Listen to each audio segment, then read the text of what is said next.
نماز میں سستی کرنا کس چیز کی علامت ہے؟ جو لوگ نماز میں سستی کرتے ہیں اللہ تعالیٰ اس گھر میں یہ 3 چیزیں نازل فرما دیتا ہے۔ بسم اللہ الرحمن الرحیم۔ محترم ناظرین، حضرت ابو ہریرہ رضی اللہ تعالی عنہ فرماتے ہیں رسول اللہ صلی اللہ علیہ وآلہ وسلم نے فرمایا، کیا تم دیکھتے نہیں کہ انسان جب فوت ہو جاتا ہے تو اس کی نظر ایک جگہ کھڑی ہو جاتی ہے؟ ہم نے عرض کیا ہاں یا رسول اللہ صلی اللہ علیہ وآلہ وسلم، ایسا ہی ہوتا ہے۔ آپ نے فرمایا یہ اس وجہ سے ہوتا ہے کہ اس کی نظر اس کا پیچھا کرتی ہے۔ اللہ تعالیٰ کی قدرت سے یہ امید نہیں کہ جو چیز اس کو پہلے نظر نہیں آ سکتی تھی اب اس کو دکھا دے۔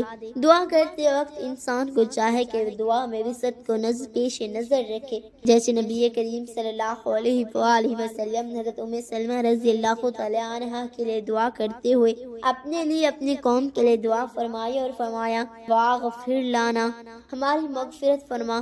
فوت شدہ انسانوں کے لیے دعا فرمائی اور فرمائی ان کے لیے بد دعا نہ کی جائے، اگر وہ اس کی بد دعا کا مستحق نہ ہوا تو اس کی بد دعا اس طرح لوٹ آئے گی۔ فوت ہونے پر انسان کے تمام اعضاء کو سیدھا کر دیا جائے اور اس کے پیٹ پر لوہے کی کوئی چیز رکھ دی جائے تاکہ اس کا پیٹ سوڈ نہ جائے، اس کے پاس خوشبو وغیرہ سلغا دی جائے اور ہو سکے تو بازاروں میں اور ارد گرد جہاں تک ممکن ہو اعلان کرایا جائے تاکہ لوگ زیادہ سے زیادہ اس کے جنازے میں شریک ہو کر سعادت حاصل کریں۔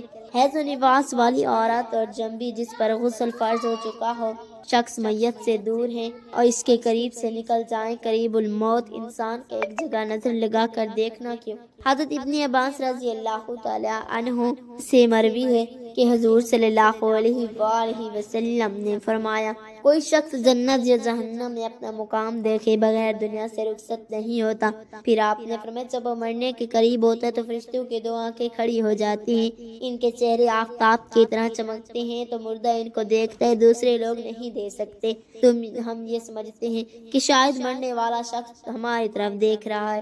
ہر فرشتے کے پاس جنتی کفن اور خوشبو ہوتی ہیں۔ اگر مرنے والا شخص مومن ہو تو فرشتے اس کو جنت کے بشارت دے کر کہتے ہیں، اے مطمئن نفس، اللہ تعالیٰ کی رضا اور اس کی جنت کی طرف نکلا، کیونکہ اللہ تعالیٰ نے تیرے لیے وہ انعامات رکھے ہیں جو دنیا و معافیہ سے بہتر ہیں۔ فرشتے نہایت نرمی اور مہربانی سے اس کو یہ خوشخبریاں سناتے ہیں اور پھر یکے بعد دیگر پر ہر ناخون ہر جوڑ سے اس کی روح نکالتے ہیں اور یہ اس پر آسان ہوتا ہے، اگرچہ تم اسے سخت سمجھتے ہو، یہاں تک کہ روح تھوڑی دیر تک پہنچتی ہے۔ اب وہ جسم سے نکلنے کو اس سے زائد برا جانتی ہے جتنا کہ بچہ اپنی ماں کے رحم سے نکلنے کا اچھا نہیں سمجھتا۔ تو فرشتے آپس میں جھگڑتے ہیں کہ کون اس کی روح کو اٹھانے کا شرف حاصل کرے۔ آخر کے مالک الموت اس کو لے لیتے ہیں۔ پھر رسول اللہ صلی اللہ علیہ وآلہ وسلم نے فرمایا کہ تمہیں وہ مالک الموت وفات دیتے ہیں، اس کو تم پر مقرر کیا گیا۔ مالک الموت اسے سفید کپڑے میں لے کر اپنی گود میں ایسا دباتے ہیں کہ ماں بھی اپنے بچے کو اتنی محبت سے نبھاتی، پھر اس سے مشک سے بہتر خوشبو لگائی جاتی ہے جسے فرشتے سونگھتے ہیں، مغفرت کرتے ہیں اور ایک دوسرے کو بشارت دیتے ہیں، اور اس کے لیے آسمان کے دروازے کھلتے ہیں۔ جس دروازے پر پہنچتا ہے اس کے فرشتے اس کے لیے دعائیں مغفرت کرتے ہیں یہاں تک کہ بارگاہ خداوندی میں حاضر ہوتے ہیں تو وہ ارشاد فرماتے ہیں، پاک نفس اور ایک پاک جسم جس سے نکل کر آئی ہو، خوش آمدید۔ اور جب خدا تعالی کسی کو مرحبا کہتے ہیں تو کائنات کی ہر چیز مرحبا کہتی ہے اور اس کے تمام تنگی دور ہو جاتی ہے۔ پھر ارشاد ہوتا ہے کہ اس نفس کو جنت میں لے جا کر اس کی قیام گاہ دکھاؤ اور اس کو تمام نعمتیں دکھاؤ جو میں نے اس کے لیے تیار کی ہیں، اور پھر اسے زمین کی طرف لے جاؤ کیونکہ میں فیصلہ کر چکا ہوں کہ میں ان کو زمین سے پیدا کروں گا، زمین میں داخل کروں گا اور پھر زمین میں ہی لوٹاؤں گا۔ پس اب وہ روح زمین کی طرف جائے کو جسم سے نکلنے سے بھی زیادہ برا سمجھے گی اور پوچھے گی کہ اب کیا؟ اب تم مجھ کو پھر اس جسم کی طرف لے چلے ہو جس سے میں نے چھٹکارا حاصل کیا ہے۔ فرشتے کہیں گے کہ ہمیں یہی حکم دیا گیا ہے۔ وہ فرشتے اس روح کو اتنی دیر میں واپس لے جائیں گے جتنی دیر میں لوگ اس کے غسل و کفن سے فارغ ہوں گے، پھر اس روح کو اس کے جسم اور کفن میں داخل کریں گے۔ خیال رہے کہ مومنین کی روح کو اعلیٰ علین میں رکھا جائے گا، البتہ روح کا تعلق قبر میں جسم سے ہوگا یا برزخی حالت میں جس کی زارات جہاں کہیں بھی ہوں گے ان سے بھی روح کا تعلق ہوگا۔ حضرت ابو سعید خدری رضی اللہ تعالیٰ عنہ فرماتے ہیں کہ رسول اللہ صلی اللہ علیہ وآلہ وسلم نے فرمایا تم سے پہلی امتوں میں سے ایک شخص 99 قتل کے، پھر علاقہ میں جو شخص بڑا عالم تھا اس سے سوال کیا کہ میری توبہ قبول ہو سکتی ہے؟ اس نے ایک راہب سے رہنمائی لی، وہ شخص اس کے پاس آیا، اسے بتایا کہ میں نے 99 قتل کیے ہیں، کیا میری توبہ بھی قبول ہو سکتی ہے؟ راہب نے کہا نہیں، اس نے راہب کو بھی قتل کر دیا ہے۔ اس طرح اسے 100 قتل مکمل کر لی۔ پھر علاقہ کے کسی بڑے عالم سے سوال کیا، اس نے اس کے ایک اور عالم کی طرف رہنمائی کی کہ اس سے سوال کو، اس عالم کے پاس آ کر اس شخص نے بتایا کہ میں نے 100 قتل کیے ہیں، میری توبہ بھی قبول ہو سکتی ہے؟ اس نے کہا یقیناً توبہ اللہ تعالیٰ قبول فرمائے گا۔ کون سی چیز ہے جو تمہارے اور توبہ کے درمیان حائل ہے جو توبہ قبول نہ ہونے دے؟ تم فلاں جگہ چلے جاؤ، وہاں کچھ لوگ اللہ تعالیٰ کی عبادت میں مشغول ہیں، تم بھی ان کے ساتھ مل کر اللہ تعالیٰ کی عبادت کرو، اپنی زمین اپنے علاقہ کی طرف لوٹ کر نہ آنا، یہ برائیوں والی زمین ہے۔ وہ شخص چل پڑا جہاں عبادت گزار لوگوں کے پاس جانا تھا، اب نصف راستہ ہی طے کیا تھا کہ وہ فوت ہو گیا۔ اب رحمت کے فرشتے اور عذاب کے فرشتے اس شخص کے بارے میں جھگڑا کرنے لگے۔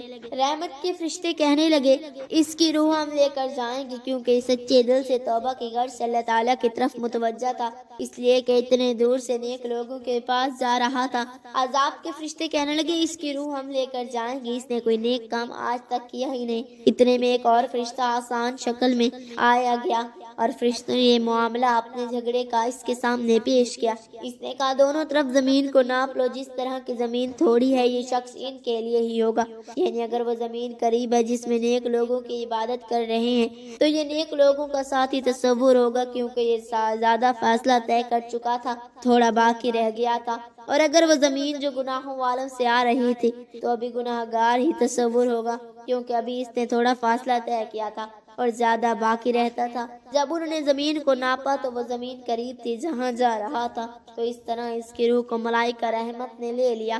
حضرت ابوبکر صدیق رضی اللہ تعالیٰ عنہ بیان کرتے ہیں کہ دہیہ کلبی عرب کے ایک کافر بادشاہ تھے اور رسول اللہ صلی اللہ تعالیٰ علیہ وسلم ان کے مسلمان ہونے کو محبوب کے رکھتے تھے، اس لیے کہ ان کی کفالت ماتحتی میں ان کے اہل خاندان سے ایسے 700 افراد تھے جو ان کی مسلمان ہونے کی وجہ سے مسلمان ہو جاتے۔ جب دہلیہ کلبی نے مسلمان ہونے کا ارادہ کیا تو اللہ تعالیٰ نبی کریم صلی اللہ تعالیٰ علیہ وآلہ وسلم کی طرف بعد نماز فجر وحی نازل فرمائے کہ اے محمد صلی اللہ تعالیٰ علیہ وآلہ وسلم، بے شک میں نے دہیہ کلبی کے دل میں ایمان کا نور پیدا فرما دیا ہے، لہذا وہ بھی قبول اسلام کی غرض سے حاضر ہو رہا ہے۔ بس جب دہیہ کلبی مسجد میں داخل ہوئے تو نبی کریم صلی اللہ تعالیٰ علیہ وسلم نے اپنے پشت مبارک سے اپنی نورانی چادر زمین پر بچھا دیا اور دہیہ کلبی کو اس پر بیٹھنے کا ارشاد فرمایا۔ دہیہ کلبی نے جب حضور پر نور صلی اللہ تعالیٰ علیہ وسلم کے اس حسن سلوک کو دیکھا تو وہ رو پڑے اور آپ کے مقدس چادر کو اٹھا کر چوم لیا اور اس کو اپنے سر اور آنکھوں پر رکھا اور پکار اٹھا لا الہ الا اللہ محمد رسول اللہ۔ پھر رونے لگے۔ رسول اللہ صلی اللہ تعالیٰ علیہ وآلہ وسلم نے فرمایا اے دہیہ کلبی، یہ رونا کس وجہ سے ہے؟ دہیہ کلبی نے عرض کیا کہ یا رسول اللہ صلی اللہ علیہ وسلم، بے شک میں نے بڑے بڑے گناہوں کا ارتکاب کیا ہے، آپ اپنے رب سے استغفار کریں کہ میرے گناہوں کا کفارہ کیا ہے۔ اگر اب تعالیٰ مجھے حکم دے کہ میں اپنی جان کا قتل دوں تو میں اسے قتل کر ڈالوں گا، اور اگر مجھے مالی صدقہ کا حکم دے تو میں صدقہ نکال دوں۔ پیارے نبی کریم صلی اللہ تعالیٰ علیہ وآلہ وسلم نے فرمایا کہ وہ گناہ کیا ہے؟ دہیہ کلبی نے جواب دیا کہ میں عرب کے بادشاہوں میں سے ایک بادشاہ تھا، میں نے اسے ننگوار جانا کہ میں ایسی بیٹیاں ہوں کہ جن کے شوہروں پس میں نے اپنے ہاتھوں سے 70 بیٹیوں کو قتل کر ڈالا۔ یہ سن کے نبی کریم صلی اللہ علیہ وآلہ وسلم متحیر ہوئے۔ پھر تو جبرائیل علیہ السلام نے حاضر خدمت ہو کر عرض کیا یا رسول اللہ، اب دہیہ کلبی سے فرما دے کہ میرے رب نے فرمایا کہ میری عزت و جلال کی قسم، بے شک جب تو نے لا الہ الا اللہ محمد رسول اللہ کہا تو میں نے تیرے 7 سالوں کے گناہ معاف فرما دیے، پھر کیسے تیری لڑکیوں کے قتل کے گناہوں کو معاف نہ کروں گا؟ یعنی اسلام لانے سے پہلے انسان جو بھی کیا ہوتا ہے، چاہے وہ گناہ کتنا ہی بڑا کیوں نہ ہو، اسلام لانے کے بعد سارے گناہ معاف کر دیے جاتے ہیں۔ اسلام ان گناہوں کا کفارہ ہو جاتا ہے، ان کی وجہ سے بندہ ملامت نہیں بلکہ اسلام کی وجہ سے رحمت کا مستحق ہو جاتا ہے، بشرط کہ دوبارہ ان کا ارتکاب نہ کرے۔ ان اللہ غفور الرحیم، بے شک اللہ تعالیٰ بخشنے والا مہربان ہے۔ نماز میں سستی ایمان کی کمزوری کی علامت ہے۔ جو شخص اللہ کی یاد کو دل میں تازہ رکھتا ہے وہ نماز کی پابندی کرتا ہے، لیکن جب دنیا کی محبت غالب آ جائے تو انسان نماز کو ہلکا لینے لگتا ہے۔ یہ رویہ منافقت کی نشانی بھی بن سکتا ہے، جیسا کہ نبی کریم صلی اللہ علیہ وآلہ وسلم نے فرمایا کہ فجر اور عشاء کی نمازیں منافقوں پر سب سے زیادہ بھاری ہوتی ہیں، اگر وہ ان کے اجر کو جان لیتے تو گھٹنوں کے بل گھسیٹ کر بھی آتے۔ اللہ تعالیٰ نے قرآن میں اور ان لوگوں کے انجام کی خبر دی ہے جو لوگ نماز کو ضائع کر دیتے ہیں، بس ان کے بعد ایسے ناخلف لوگ ان کی جان نشیں ہوئے جنہوں نے نماز کو ضائع کیا اور خواہشات کے پیچھے لگ گئے، تو ان قریب وہ گناہوں کے انجام سے دوچارہ ہوں گے۔ سستی کو دور کرنے کے لیے نیک لوگوں کی صحبت اختیار کریں، نماز کی فضیلت کو یاد رکھیں اور اپنے آخرت کے بارے میں سوچیں۔ جب دل میں یہ احساس آ جائے کہ قبر میں پہلا سوال نماز کے بارے میں ہوگا تو انسان خود بخود نماز کی طرف مائل ہونے لگتا ہے۔ اللہ تعالیٰ سے دعا ہے کہ اللہ تعالیٰ ہمیں مرتے وقت کلمہ طیبہ پڑھنے کی توفیق عطا فرمائے، آمین ثم آمین۔